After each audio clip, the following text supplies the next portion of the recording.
घरामध्ये जर का बाहेरची बाधा आलेली असेल, अचानकपणे अमावस्या, पौर्णिमा, शनिवार, त्याचप्रमाणे मंगळवार जर त्रास होत असेल तर 2-3 वस्तू सांगते, घरगुती उपाय आहे. तुम्ही हा घरगुती पद्धतीने करून बघा. लक्षात घ्या मात्र, उपाय जर का बाधा म्हणजे तीव्रता जर का तिची कमी असेल तरच उपाय तुम्हाला हा लागू पडेल. अन्यथा सरळ उठून हा उपाय सगळ्यांना लागू पडेलच असं नाही, पण आपण प्रयत्न करून बघायला काही हरकत नाहीये. तर त्याच्यासाठी खर्च पण काहीच नाही, 5-10 रुपयाचा तुम्हाला फक्त खर्च येईल. कारण की बाहेरच्या बाधेने व्यक्तीचं आयुष्य पूर्णपणे खराब होऊ शकतं, डिस्टर्ब होऊ शकतं. तर त्याच्यासाठी काय करायचं आहे, लाजाळूची काही पानं लागतील, काही हिरडा लागेल. हिरडा बाळाला बाळगुटीमध्ये देतात, त्याला हिरडा असे म्हणतात. आयुर्वेदिक दुकानामध्ये हिरडा मिळतो.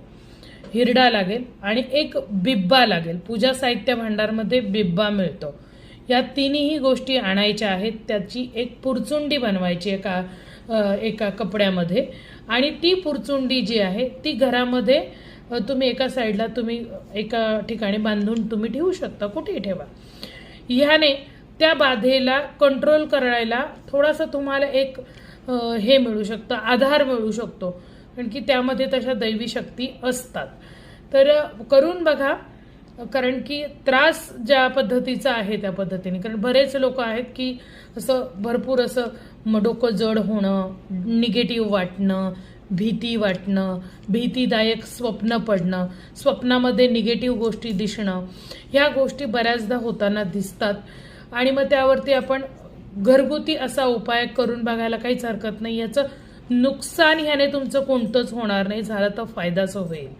हा उपाय तुम्ही कधीही करू शकता. ह्याला दिवसाचं, वाराचं, वेळेचं कोणतंही बंधन नाही, कोणीही करू शकतं. तर जरूर उपाय करून बघा आणि अनुभव तुमचे मला कमेंट बॉक्समध्ये जरूर कळवा. त्याचप्रमाणे तुम्हाला अजून कुठच्या गोष्टीची माहिती हवी असेल तर तुम्ही मला कमेंट बॉक्समध्ये जरूर कळवू शकता की आम्हाला ह्या गोष्टीची माहिती हवी आहे. नेक्स्ट व्हिडिओ मी तुम्हाला त्याच्यातनं देण्याचा नक्कीच प्रयत्न करेन. तोपर्यंत जय जगदंब.